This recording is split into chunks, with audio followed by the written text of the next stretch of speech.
Welcome to Mishra study Navgachia. Mishra study में आपका स्वागत है। आज हम लोग हिंदी व्याकरण के सीरीज को आगे बढ़ाते हुए कुछ इंपॉर्टेंट टॉपिक को देखेंगे। जैसा कि आप यहाँ पर देख रहे हैं कि आज हम लोग विशेषण के बारे में जानेंगे।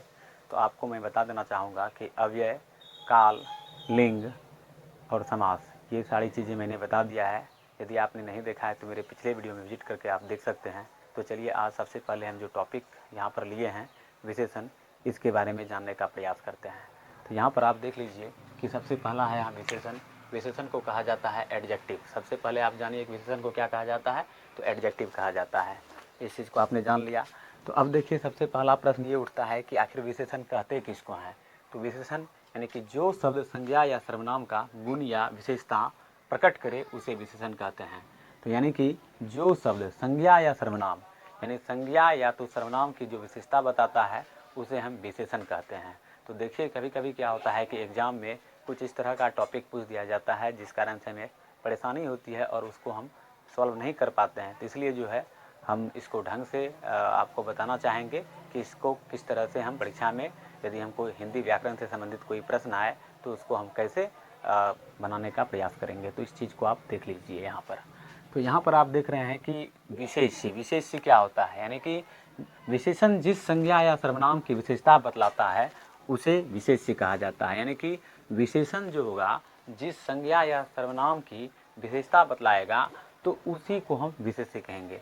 उदाहरण के तौर पर आप यहाँ पर देख सकते हैं, जैसे अच्छा लड़का। यहाँ पर आप देख लीजिए, अच्छा लड़का, तेज घोड़ा, मोटी किताबें इत्यादि।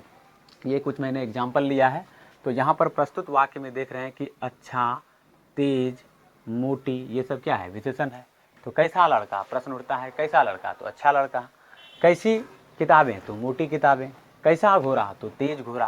तो ये सब आप यहाँ पर उपयुक्त जो ऊपर वाक्य दिया गया है, अच्छा, तेज, मोटी, ये कहीं ना कहीं लड़के का विशेषता बताया जा रहा है अच्छा के द्वारा, घोड़ा का विशेषता बताया जा रहा है तेज के द्वारा, और किताब का विशेषता बताया जा रहा है मोटी के द्वारा। तो ये आप समझ लिए कि जो है ये हमारा क्या कहलाता है, विशेषण कहलाता है। अब देखिए, तो यहाँ पर आप देख ही रहे हैं कि जो क्रमशः लड़का, घोड़ा और किताब की विशेषता बतलाते हैं, जबकि लड़का यहाँ पर आप देख रहे हैं ये संज्ञा है, घोड़ा एक तरह का संज्ञा है, किताब भी हमारा क्या है, संज्ञा है। तो यहाँ पर आपने देखा कि जबकि लड़का, घोड़ा और किताब जो है यह क्या है, विशेष्य है। तो कभी कभी कन्फ्यूजन हो जाता है विशेष्य और विशेषण को पहचानने के लिए। तो आप ये जान लीजिए विशेष्य वह होगा जो या तो संज्ञा होगा या क्या कहते हैं, सर्वनाम भी हो सकता है। इस चीज़ को आप जान लीजिए भली भांति। तो यहाँ पर आपने देखा इस चीज़ को। अब देखिए विशेषण के कितने भेद हैं, तो विशेषण के मूल रूप से 4 भेद हैं। विशेषण के कितने भेद हैं, विशेषण के 4 भेद हैं। तो आप देखिए कौन कौन सा विशेषण है। तो पहला हमारा विशेषण है गुणवाचक विशेषण, दूसरा हमारा विशेषण है परिणामवाचक विशेषण, और तीसरा हमारा विशेषण है संख्या बोधक विशेषण, और चौथा हमारा विशेषण सर्वनाम बोधक विशेषण।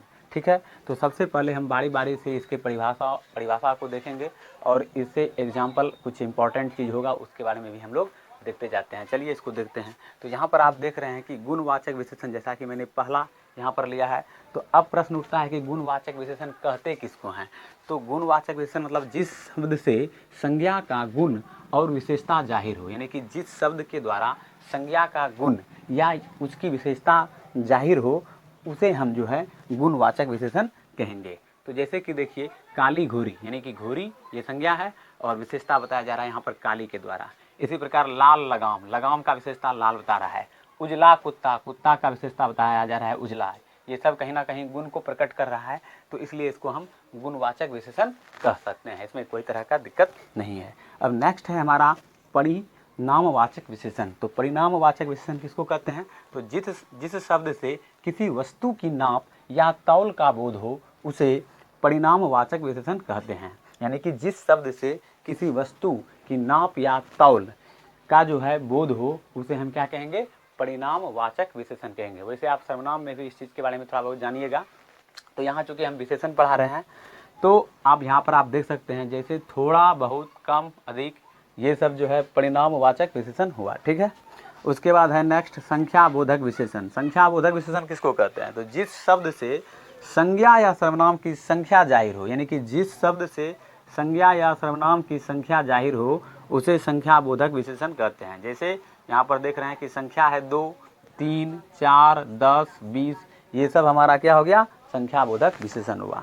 अब हम लोग आगे देखते हैं।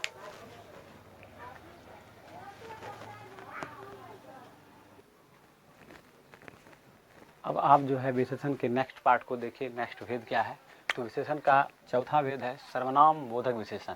तो देखिए सर्वनाम बोधक विशेषण कहते किसको हैं, तो पुरुषवाचक और निजवाचक सर्वनामों को छोड़कर जब शेष सर्वनामों का प्रयोग विशेषण के समान हो तो उन्हें सर्वनाम बोधक विशेषण कहते हैं। कहने का मतलब क्या है समझिए, कहता है पुरुषवाचक और निजवाचक। तो ये चूंकि हमने सर्वनाम नहीं पढ़ाया है तो आपको मैं सर्वनाम पढ़ा दूंगा। तो आप यहाँ पर फिलहाल जानिए कि पुरुषवाचक और निजवाचक, निजवाचक से मतलब है कि अपना, और पुरुषवाचक से मतलब है किसी व्यक्ति के बारे में। तो सर्वनामों का को छोड़कर, यानी कि जब पुरुषवाचक और निजवाचक ये दो सर्वनाम को अगर हम छोड़ दें, जब शेष सर्वनाम का प्रयोग और जो सर्वनाम है उसका प्रयोग विशेषण के समान हो, यदि विशेषण के समान हो तो जो है उन्हें सर्वनाम बोधक विशेषण कहते हैं। जैसे कि मान लीजिए कौन, कौन, क्या, यह, ये सब ऐसे सर्वनाम है। वह, कोई, ये सब का प्रयोग यदि किसी वाक्य में किया जाएगा तो उसे हम कह सकते हैं सर्वनाम बोधक विशेषण। ठीक है। तो यहाँ पर आप देखिए नेक्स्ट पॉइंट जो बहुत ही इंपॉर्टेंट है और ये अक्सर जो है परीक्षा में ये कंफ्यूज करने वाला रहता है, प्रविशेषण। अक्सर 4 विकल्प दे दिया और कह दिया इसमें प्रविशेषण कौन है, या मान लीजिए कुछ पूछ दिया प्रविशेषण कह देगा। तो यहाँ पर थोड़ा सा कन्फ्यूजन उत्पन्न हो जाता है, इसलिए आप इसको भलीभांति जान लीजिए कि जो शब्द विशेषण की विशेषता को बताते हैं, यानी कि जो शब्द विशेषण की ही विशेषता को बताए उन्हें जो है हम प्रविशेषण कहते हैं। यानी कि जो शब्द विशेषण की विशेषता को बताते हैं उन्हें जो है प्रविशेषण कहा जाता है। उदाहरण के तौर पर जैसे देखिए राम बहुत भद्र लड़का है, तो राम बहुत भद्र लड़का है। यहाँ पर आप देख रहे हैं कि इस वाक्य में कि राम जो है बहुत ही भद्र लड़का है। तो यहाँ पर आप देखिए कि भद्र शब्द जो है विशेषण है, यानी कि यहाँ पर क्या है, भद्र। चूंकि देखिए लड़का क्या है, संज्ञा है, और संज्ञा की विशेषता क्या बता रहा है, भद्र, और उसके पहले क्या आ रहा है, बहुत, यानी बहुत जो है इस भद्र का विशेषता बता रहा है, और भद्र जो है लड़का का विशेषता बता रहा है। तो यह बहुत ही जो है हमारा प्रविशेषण हो जाएगा, क्योंकि जो है ये तो एक तरह से खुद विशेषण है और विशेषण के पहले भी एक विशेषण लगा हुआ है, तो इसी को हम कहेंगे प्रविशेषण। ठीक है। तो यहाँ पर आप देख रहे हैं कि भद्र शब्द जो है विशेषण है और बहुत शब्द जो है भद्र की क्या बता रहा है, विशेषता बतला रहा है। अतः जो है प्रस्तुत वाक्य में बहुत जो है प्रविशेषण है। इस तरह से जो है मैंने विशेषण को बता दिया, और कुछ शेष पार्ट है, यदि आप जो है कमेंट कीजिएगा कि नहीं और हमको बहुत ज़्यादा मात्रा में विशेषण के बारे में जानना है तो एक और वीडियो आपके लिए बना दिया जाएगा। फिलहाल आप हिंदी व्याकरण के सीरीज को हमारे साथ पढ़ते रहिए ताकि आपको कोई दिक्कत ना हो हिंदी व्याकरण में, क्योंकि हिंदी हृदय की वाणी है। हिंदी किसे कहते हैं, सबसे पहला प्रश्न यदि आप किसी से पूछिएगा हिंदी किसे कहते हैं तो हिंदी का परिभाषा व्यक्ति नहीं दे पाता है। तो हिंदी, हिंदू, हिंदुस्तान, हिंदी से हिंदू, हिंदू से हिंदुस्तान है।